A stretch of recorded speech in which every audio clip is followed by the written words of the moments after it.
sabaw.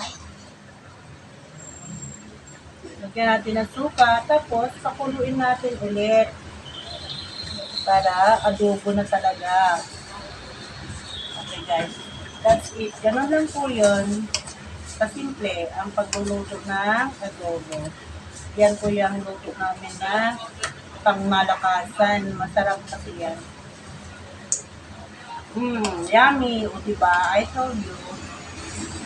Tikman nyo na lang kung naaayon po sa inyong panlasa. Dagdagan nyo kung ano yung gusto nyong dagdagan. Pero ako, okay na yan. Okay.